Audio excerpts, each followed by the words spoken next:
estar aquí con todos vosotros una vez más.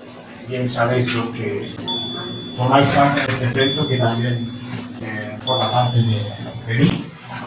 Y bueno, agradezco la invitación que me hizo Alfredo. Me pidió que pusiera una foto de estuviera bien guapo. Y bueno, pues yo dije que era imposible, porque en todo caso me venía una vez más joven, porque ser guapo había que ser guapo de cuna y no es mi caso. Bueno, entonces, decía Campbell que todo tiene que pasar por el tamiz de la razón y que nada debe escaparse a este análisis, ¿no? Y por supuesto, lo que necesitamos es comprender antes que creer. Primero comprender, razonar, comprender, para después comprender. Y para no llegar a ser ciegos de entendimiento. El tema de Jesús es un tema que, bueno, a mí siempre, como a cualquier que estamos, que es un tema de que siempre nos ha interesado la historia de Dios. Pero, llegados nuestros días, la verdad es que, tal y como están escritos los evangelios, vemos que hay unas diferencias enormes entre unos evangelistas y otros, ¿no? Incluso, yo creo que la figura del maestro ha quedado bastante deteriorada hasta el día de hoy por causa de las traducciones, de todas aquellas cosas que se fueron añadiendo a lo largo de los siglos. Tengamos en cuenta que los evangelios empezaron a escribirse alrededor del año 60, como bien lo vamos a ver después, entre 60 y 80, los primeros, y lógicamente si cualquiera de nosotros tuviera que explicar procesos de nuestra vida que ocurrieron hace 30, 40 años, seguramente no seríamos todos los fidedignos que debíamos ser, no sería de acordarnos a modo las historias de nuestra vida. Entonces, para esto nos vamos a remitir a lo que nos dice León Denis en el libro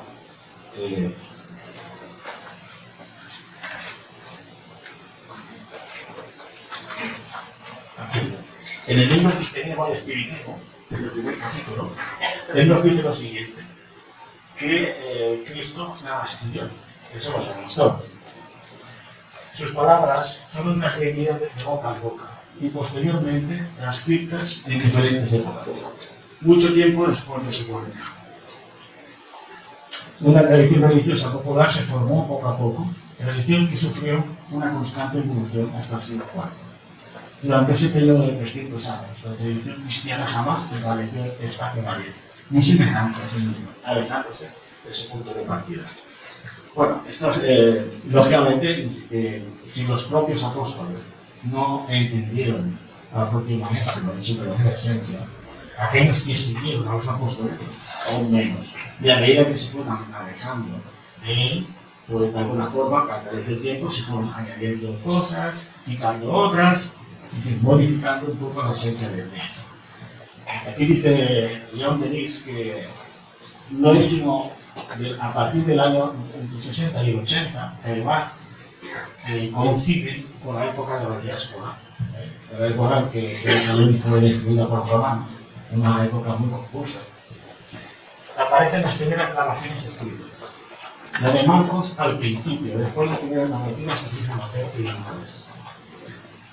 Esto también es confuso. A veces hay quien dice que las primeras fueron las de Mateo, otros que dicen las de Lucas. Pues aquí esto a veces es un poco escritos fragmentarios y que se van a acrecentar en sucesivas ediciones, como todas las obras populares, ¿no? Y ya está pasando el tiempo, pues se van modificando. Fue durante el siglo I, o sea, del 80 al 98, que surgió el Evangelio de Lucas. Todo esto lo dice León Denis. Así como el de Mateo, el primitivo, actualmente perdido. Finalmente, del 98 al 110 aparece el de Juan. Fijaos al instante en el tiempo, de ahí desde que Jesús muere hasta que ellos de alguna forma están escribiendo los evangelios. Dice que la traducción oficial, que debía ser definitiva, según el pensamiento de quien ordenaba la ejecución, fue, entre tanto, retocada en diferentes épocas, por orden de los pontífices romanos. Lo que había parecido bueno en el año 386 hasta el año 1586, lo que fue aprobado en el 1546 por el Concilio Otomano de Trento, fue declarado insuficiente y erróneo por Sixto V.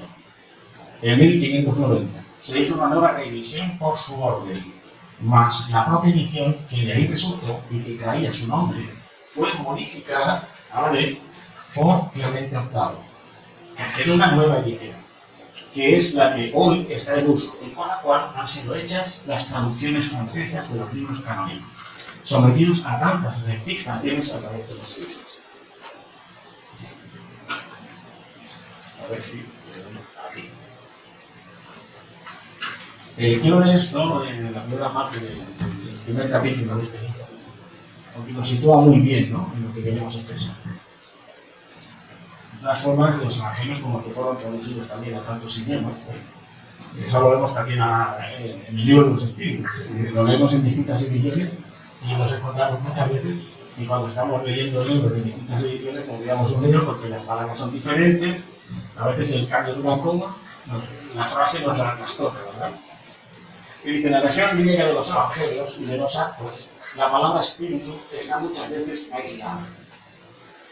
Es decir, que la palabra santo, es decir, San Jerónimo, que es del siglo IV, principio del V, acrecienta la palabra de santo. O sea, los apóstoles nunca utilizaron el Espíritu Santo. Santo, la palabra latina, que Jesús no empleó, por supuesto, y que además tampoco en sus inicios tiene, digamos, la traducción que hoy le damos. La palabra santo indica a una persona que en definitiva se da a la oración, digamos, a la entrega de la creencia en Dios, ¿no?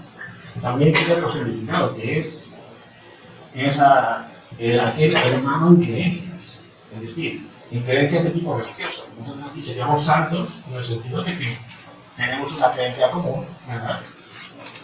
Por eso aquí he puesto este ejemplo de Pablo de Tarso, porque Pablo de Tarso, cuando escribe las cartas a sus santos hermanos de los corintios, aunque no eran ni mucho menos santos en el sentido que hoy la Iglesia pues define la palabra santo. Porque en la primera carta a los corintios, si la leemos, nos damos cuenta que más de una vez nos había repetido, en el sentido porque, bueno, pues entre ellos actuaban como personas normales, ¿no?, con sus defectos. Y aquí, por ejemplo, he puesto este ejemplo de aquí, que él habla de los hermanos santos, ellos estaban haciendo una colecta en beneficio de los santos de Jerusalén, eso dice Pablo, que era el grupo que se había creado de cristianos ahí en Jerusalén, que eran personas como nosotros, pero ya los denominan santos porque eran hermanos de creencias, que no tienen nada que ver con lo que hoy se denomina, sino eran personas inmaculades, ¿no? Entonces, lo que se dice Espíritu Santo fue San Jerónimo quien añadió la palabra santo a los y que fueron traductores, además de los, y fueron los traductores franceses de la Biblia que de ahí hicieron el nombre Espíritu Santo. Hasta el siglo IV no se utilizaba esa expresión. Los evangelios dicen, continúa diciendo León Denis, no están concordes sobre los hechos más notables atribuidos a Jesús. Así, cada uno de ellos recibe de forma diferente sus últimas palabras. Esto es un ejemplo también, porque dice, según Mateo y Marcos, él en la cruz había dicho, Dios mío, ¿por qué me has desamparado? Bueno, está claro que esa expresión no encaja en absoluto en una expresión de Jesús, ¿no? Hay quien dice también que esa expresión que venía de uno de aquellos dos que estaban crucificados con él, porque en realidad de los tres que habían allí, el más callado era él. Los que sacrificaban eran los otros dos. Y que palabras, expresiones que podían venir de la boca de los otros, en un momento de turbación, podía muy bien haberse achacado a Jesús. Conforme Lucas, al espiar, había dicho: Padre, en tus manos encomiendo mi espíritu. Y Juan finalmente pone en su boca las palabras estas: consumadores.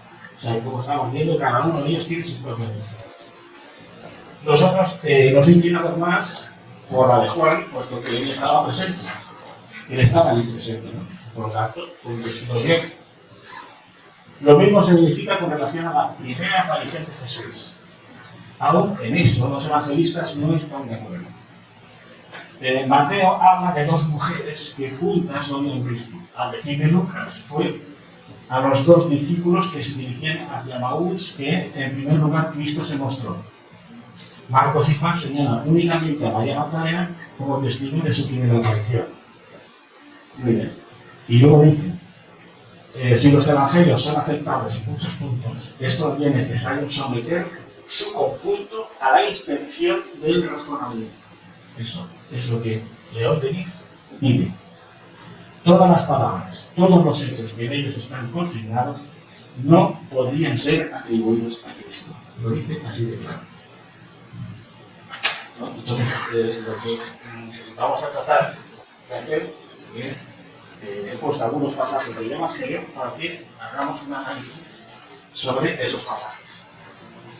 José, ¿De qué me he pasado? José, ¿Qué? me acerca. Sí, espera, ahora no sé si estoy por aquí. ¿Con guantes? ¿Con guantes? No he cambiado. Aquí. Pero José, apúntalo para allá. El ordenador sale de la luz. Hombre, si da la pantalla también rebota ahí. Pero a nosotros no tenéis que ir para allá.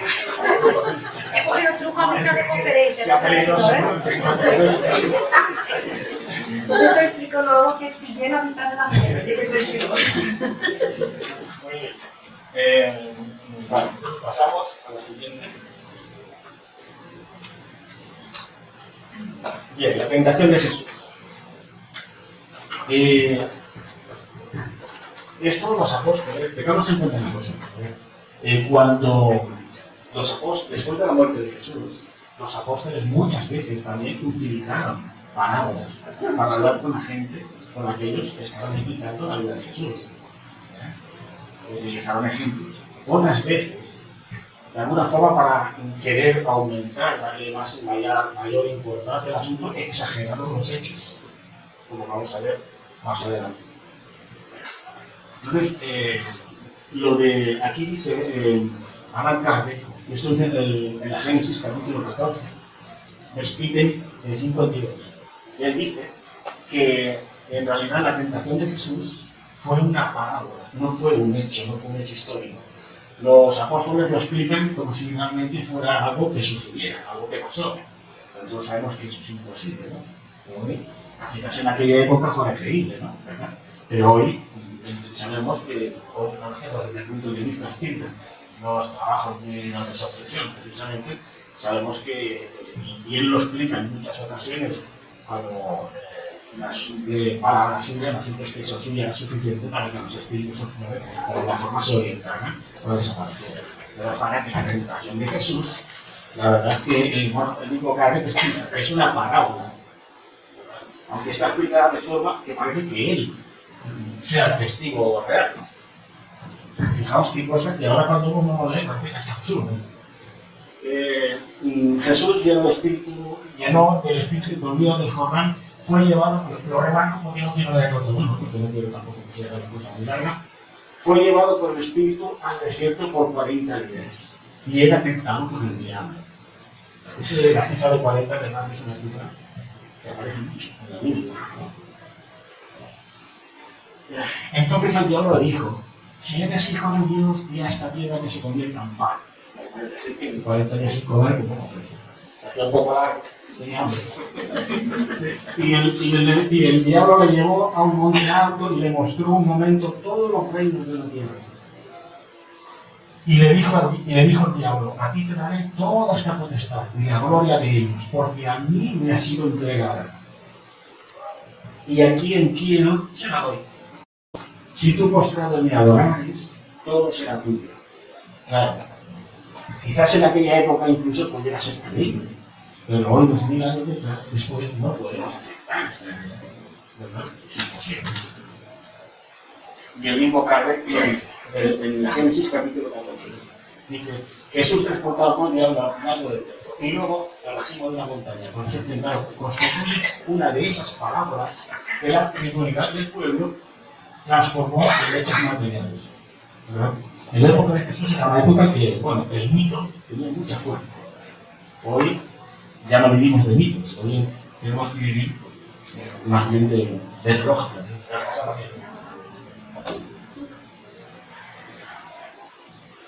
Vale, este es otro pasaje que a mí me ha dado mucho que pensar. Me dio mucho que pensar.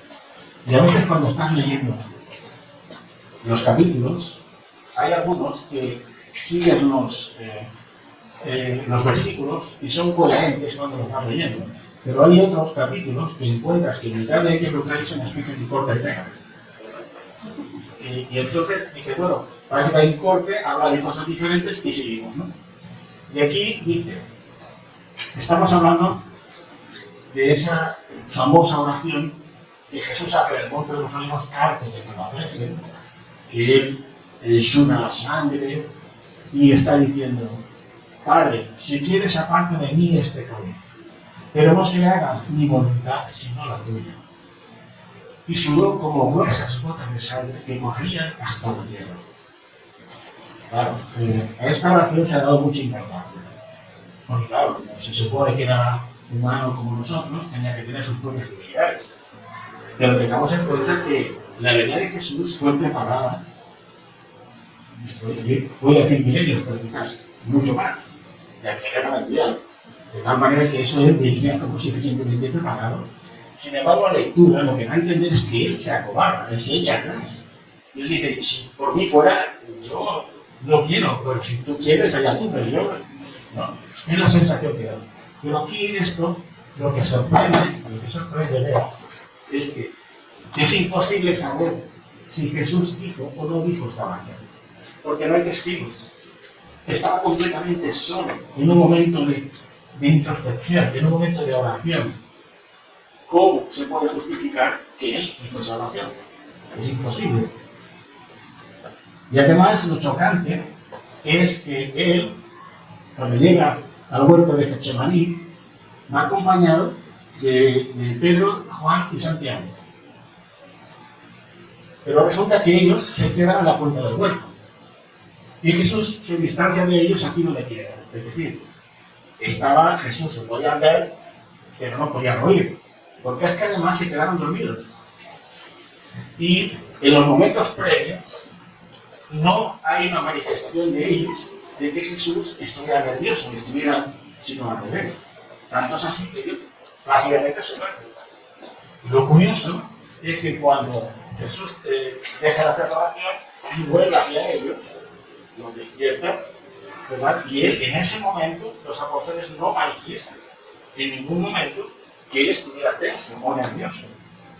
Ni manifiestan de que tuvieran su ropa manchas de sangre, ni nada de esto por el estilo. Entonces, por otro lado, como vemos, no hay forma de justificar que Jesús hiciera esa oración. Y más teniendo en cuenta que esos escritos están 30 años después. El único medio que yo veo es que hubiera sido una comunicación mediúnica en cuanto a Jesús, pero no se pregunta qué sentido tendría que Jesús explicara lo que él hizo en un momento dado, que es una oración íntima que él hace hacia Dios, ¿no? Por otro lado, uno se pregunta, claro, uno dice, no, es que como es un ser humano, como cualquiera de nosotros, digo, bien, aunque una prueba así, cualquiera puede echarse atrás. Pero, ¿acaso él no tenía facultades suficientes para anular el dolor físico? Podría haberlo. Y no sería un fraude, ni muchísimo menos, porque son facultades suyas, propias.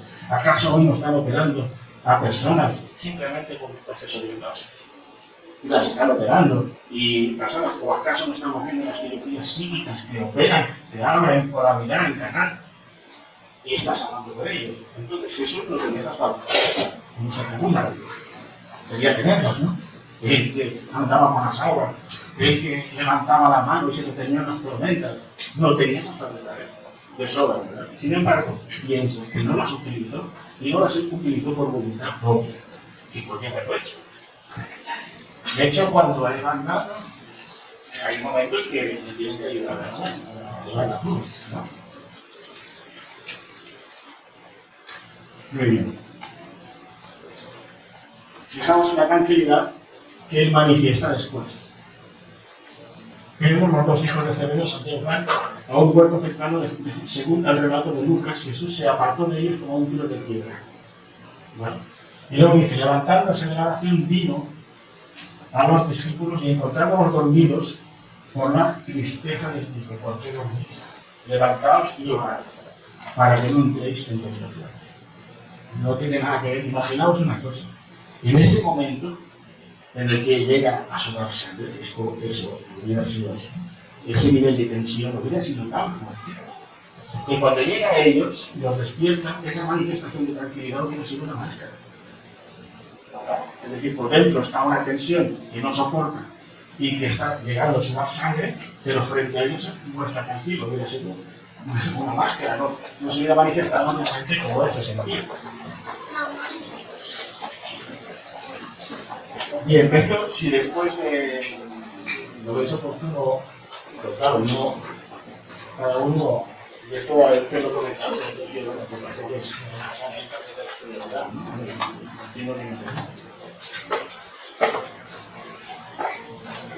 Aquí vemos un proceso de, cuando los apóstoles estaban explicando, si es que fueron ellos que los explicaron y no fueron las traducciones posteriores y los añadidos que se fueron haciendo, una exageración en el esto. Bueno, estamos hablando aquí del endemoniado de Gadara. Vemos en Mateo y en Lucas que vinieron a otro lado del mar, a la región de los Gadarenos. Hay unas menciones que hablan de los garasenos. Vemos aquí que Gadara que está más arriba y Gerasa que está más abajo. Para haceros una idea, Gadara queda a unos 10 kilómetros del mar de Galilea. Y Gerasa queda como unos 20. ¿Verdad? Entonces, vamos a ponernos en la situación de que estamos en Gadara, porque hay versiones que hablan de Gerasa y otras que hablan de Gadara. Pero nos quedamos en Gadara. Debieron al otro lado del mar, a la región de los Gadarenos. Y cuando salió de la barca, enseguida vino a su encuentro de los sepulcros un hombre con un espíritu inmundo, que tenía su morada en los sepulcros. Y nadie podía atarle, ni aún con cadenas. Fijaros que para poder romper las cadenas, por mucha fuerza que tenga el vendedor. Pero vamos a suponer que es el caso. Dice que hacía las cadenas pedazos y desmenuzaba los brillos de las cadenas. Y nadie le podía dominar. Entonces dice, nadie le podía dominar. Y siempre de día y de noche andaba dando voces por los montes y los sepulcros, riéndose con piedras. Cuando vio pues a Jesús de lejos, corrió y se arrodilló ante él, y clamando a gran voz, dijo, ¿qué quieres conmigo, Jesús, hijo del Dios Altísimo? Me conjuro por Dios que no me atormentes. Porque me decía, sal de este hombre, espíritu inmundo. Y le preguntó, ¿cómo te llamas? Y le respondió, diciendo, Legión. Le llamo Legión porque son muchos. Ahora de aquí dice, intentando explicar esto, dice que cuando dice Legión, en realidad está diciendo que son muchos espíritus asesores. No, pero no solamente en este caso, sino en todas partes, ¿no? Pero bueno, aquí dice muchos. Y dice, Jesús le dice, sal de este hombre. Dice, no, que estaba allí cerca del monte un gran hato de cerdos paciendo. Y los espíritus le rogaron a Jesús, diciendo, envíanos a los cerdos para que entremos en ellos. Fijaos. Aquí yo creo que esto aquí no exageramos, porque Parece que ese acto de celos había como unos 2000 cerdos.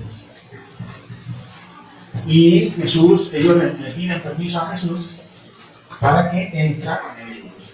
En aquella época podía ser peligro, pero hoy, gracias al Espíritu entendemos que eso es imposible. No puede ser. Porque un espíritu no puede entrar en el cuerpo, ya no entra en el cuerpo de un humano, mucho menos en el de un animal, en el de un cerdo. Entonces parece que Jesús les dio permiso. Y le dijo, sí, entra. Y bueno, entonces dejaron al pobre obsesor y se fueron a meterse en el cuerpo de los cerdos. Y entonces los cerdos, bueno, pues corrieron y cayeron a un lago. El lago está muy descuidado, pero bueno, vamos a suponer que corrieron hasta el lado y allí, pues bueno, se murieron. Además parece que no pensaron de que el pobre amo de los cerdos de alguna forma caía en ruina. O sea que Jesús de alguna forma quizás en este momento no fue lo suficientemente previsorio de poder arruinar al pobre dueño de los cerdos. Entonces esto aquí vemos como que este caso sí pudiera haber sido exacto, pero hay una exageración de que hoy podemos entender que no es tan como está escrito, ¿verdad?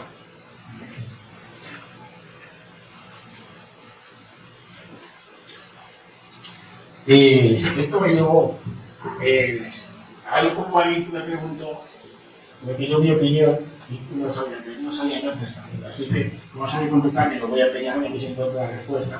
La amiga Gilda me dijo que me preguntó, oye, ¿a qué no tengo ni idea? Pero voy a ver qué encuentro con respecto a esto, ¿no? Y dice, en Mateo 28, 1, 10 y Lucas igual. Cuando pasó el día de reposo, esto es un poco, digamos, para tener, porque hay muchas dudas. ¿Qué pasó? Si el cuerpo de Jesús se materializó, se desintegró y en unos hornos implosionó. En fin, hay dudas sobre qué pasó con el cuerpo de Jesús, ¿vale? Entonces aquí dice que muy de mañana, el primer día de la semana, vinieron a sepulcro, que ya había salido el sábado. Fueron María Magdalena y María, hermana de Jacobo y Salomé, que compraron especias, ¿no? Pero decían en sí, ¿quién nos removerá la piedra de la entrada del sepulcro? Porque la piedra era muy grande. Bueno, dicen que en aquella época hubo un terremoto. Ese día pues hubo un terremoto. Es curioso porque hubo un terremoto el día de la crucifixión y después hubo otro. Pero en ningún caso hablan de que Jerusalén quedara destruida por ningún terremoto, ni que edificios quedaran, solo hablan de que la tierra por causa del terremoto se desplazó. Pero no hablan nada más, no hubo desgracias, no hubo nada que se pudiera de alguna forma hablar de ello, solamente de la piedra esta. Bueno, tampoco es interesante para lo que yo quiero establecer. Muy bien, entonces cuando ellas llegan allí, lo que se encuentra en realidad es que el sepulcro está abierto y que está vacío, ¿verdad? Y cuando llegan al sepulcro vieron a un joven sentado al lado derecho, cubierto de una larga ropa blanca y se espantaron. Mas él les dijo, no os asustéis, buscáis a Jesús Nazareno, que fue crucificado. Ha resucitado, no está acá. Mirad el lugar donde le pusieron. Entonces, aquí nos dice, aquí se dice, bueno, cuando ellas llegan al sepulcro, lo voy a resumir para no estar leyendo desde adentro.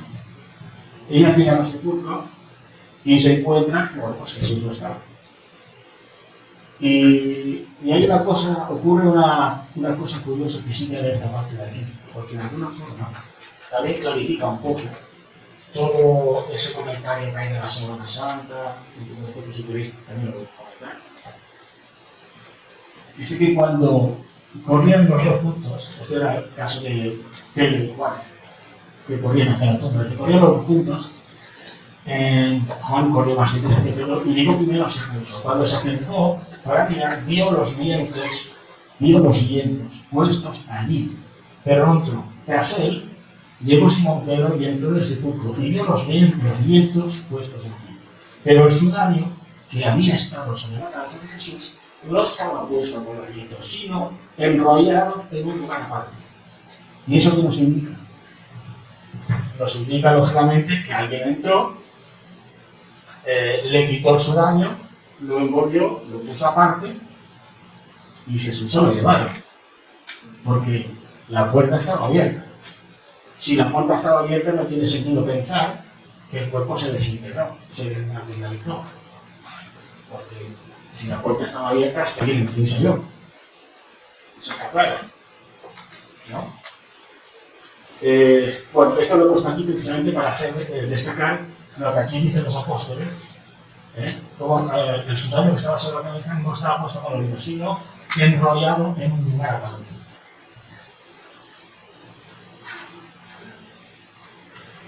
Y esto de alguna forma ya empieza a definirnos un poco qué fue lo que ocurrió. Porque dice que al día siguiente, esto fue el día siguiente de la crucifixión, después de la preparación se reunieron los principales sacerdotes y los fariseos ante Pilato. Los propios fariseos, diciendo, Señor, acordamos que aquel engañador dijo, después de 3 días resucitaré. Manda pues que se asegure el sepulcro hasta el tercer día, no se queden a sus discípulos de noche y lo hurten. De alguna forma ellos están ya buscando una excusa.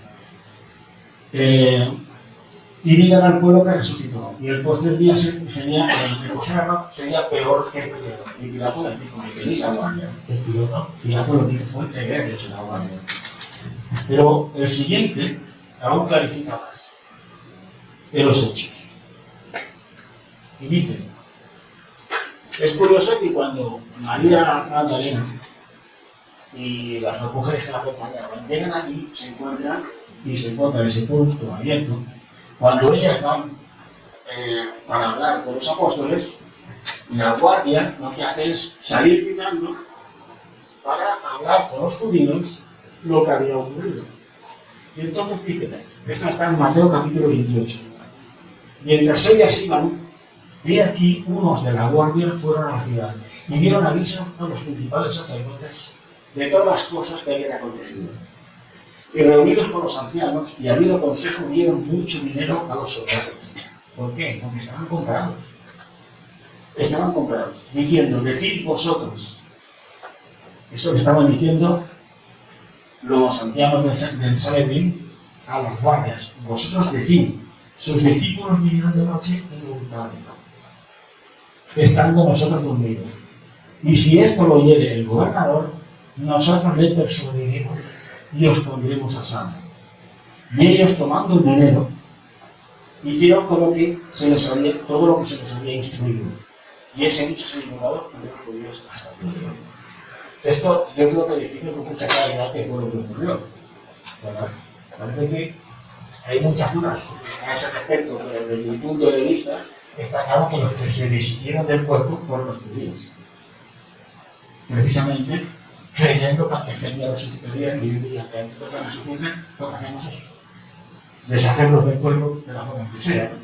Al menos aquí está claro que entre la guardia y los judíos había un pacto y que ellos estaban comprados.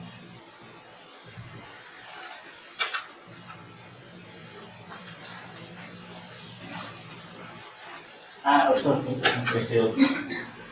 Aquí estamos viendo también una parábola que fue dicha por los apóstoles y que de alguna forma está explicada como si realmente ha sido un hecho real, ¿vale? Y es el tema de la iglesia. Sabemos todos que la parábola de Jesús en ese momento lo que está diciendo, pero dice así: el día siguiente, cuando salen del campo, tuvo hambre, y viendo de lejos una higuera que tenía hojas, fue a ver si tal vez había en ella algo, pero como cuando llegó a ella, nada halló sino hojas, porque no era tiempo de ellos. Yo os pregunto, si veis a alguien apalear una higuera, el tiempo que no hay higos y la marea porque no le da higos, ¿qué pensáis? Está loco, ¿verdad? Pues esa es la sensación que da. ¿Por qué? Entonces resulta que Jesús maldice la higuera porque no tiene higos. Pero bueno, si no es tiempo de higos. Y la maldice de tal manera que la reseca, la mata. Y uno se pregunta qué tipo de radiación tuvo que cumplir Jesús en la higuera para poderla secar y demás. Se secó ella, directamente. Igual sí, ¿no? Pero, por un lado, la incoherencia, ¿no? ¿Qué vivimos cuando no es la época? Aunque entendemos la parábola, pero de todas formas está explicada como si fuera de chorrea, como si estuviera sucediendo así, de esa manera, ¿no? Y yo no me imagino a Jesús maldiciendo la guerra. No me lo puedo imaginar. Pero en aquella época quedaría bien. Claro, hubiera sido un acto de vanidad por parte de Jesús demostrar que tiene fuerza y potencia para quemar una guerra. No tiene sentido, ¿verdad?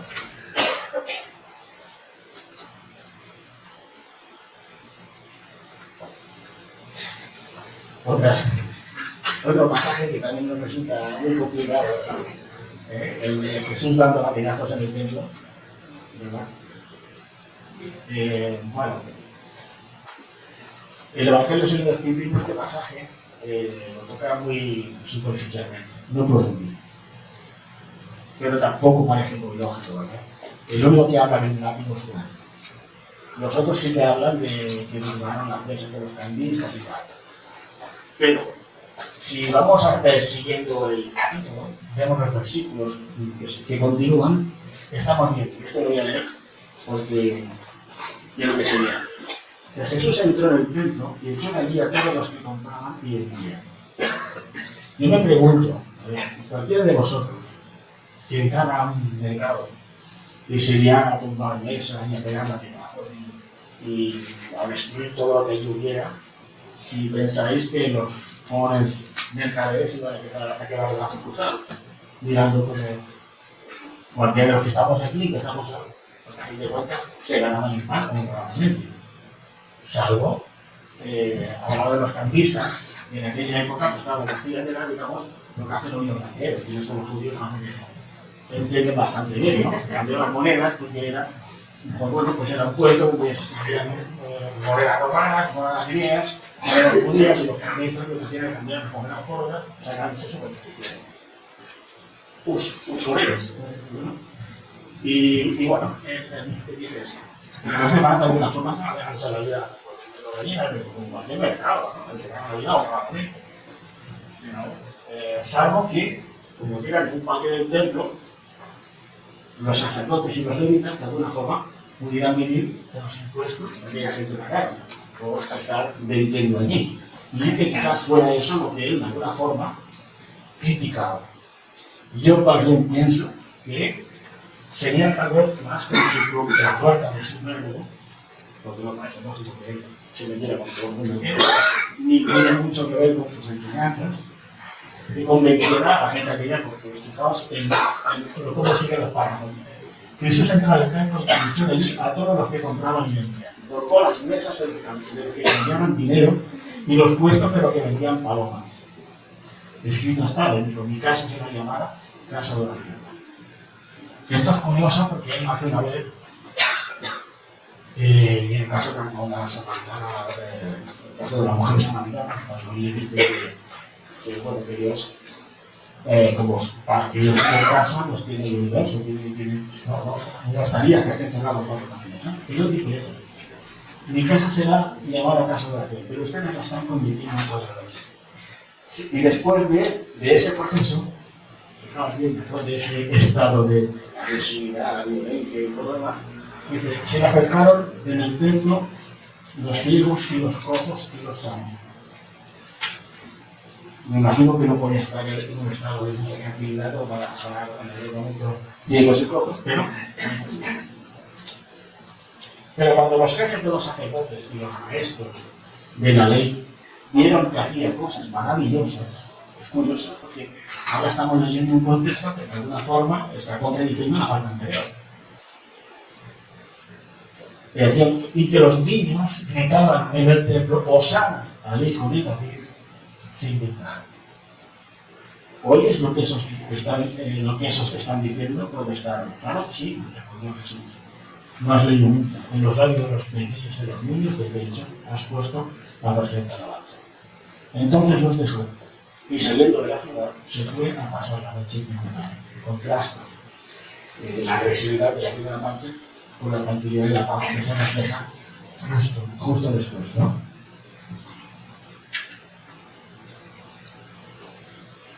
No me lo imagino, no te la tira. Bien, aquí le quiero saltar un poco esa versión que se oye mucho decir también, que Jesús cuando tenía sus propias divinidades, como también nosotros, pues bueno, que se casó con María Magdalena, que tuvo hijos, que se fueron a vivir a la India, y que bueno, fueron felices y bueno, lo demás, ¿no? Y entonces uno se pregunta, si eso hubiera sido así, la pregunta es, ¿hubiera sido un fraude todas sus enseñanzas? Habrá quien diga que no, porque claro, tiene derecho a casarse, tener hijos, igual que nosotros, ¿no? ¿Hubiera sido un fraude? No. Bien. Pero ¿qué ocurre? ¿Dónde hubiera estado el mérito de sus enseñanzas? Porque precisamente su muerte, y que eso estaba planificado con mucho tiempo anterior, y su resurrección en la que se apoyaron los apóstoles, fue de alguna forma lo que realmente dio esencia a sus enseñanzas, porque de lo contrario hubiera pasado por un simple filósofo. Es decir, Sócrates, por ejemplo, hubiera tenido mucho más mérito que no, porque él murió por la verdad. Sí. Él, de alguna forma, es como que descubre el mucho. Y cualquiera de aquellos que murieron en su nombre, en el circo romano, hubiera tenido más mérito que Jesús. Y murieron muchos, por el ejemplo que dio. El propio Pablo dice muchas veces que si Jesús no hubiera resucitado, de nada valdría la fe. Porque precisamente la fe cristiana está basada en la vida después de la muerte. El propio Jesús demostró en muchísimas ocasiones donde Él se manifiesta de forma física, no se materializado, frente a los apóstoles y a otros muchísimos que se le aparecieron, ¿no? Entonces, el Pablo dice, si Jesús no hubiera resucitado, la fe es vana. Y aquí he puesto una serie de ejemplos de sus discípulos, de la forma en que murieron todos ellos. Y claro, mueren en nombre de Jesús. Pero resulta que si Jesús se casa con María Magdalena, se va a la India, de alguna forma como que nos deja ahí y dice, bueno, apañaros vosotros, que yo me voy, ¿no? Yo tengo hijos, me caso allí, hago mi vida y vosotros ya os apañáis. Bueno, aquí está Pedro. Pedro fue crucificado, ¿no? Eso lo sabemos, en nombre de Jesús. Pero él dice que al sentirse indigno de ser crucificado de la misma manera que su Salvador, pidió ser crucificado boca abajo. Y así fue. Andrés dice que fue azotado y luego atado a una cruz con el fin de que sufriera por un tiempo más largo antes de morir.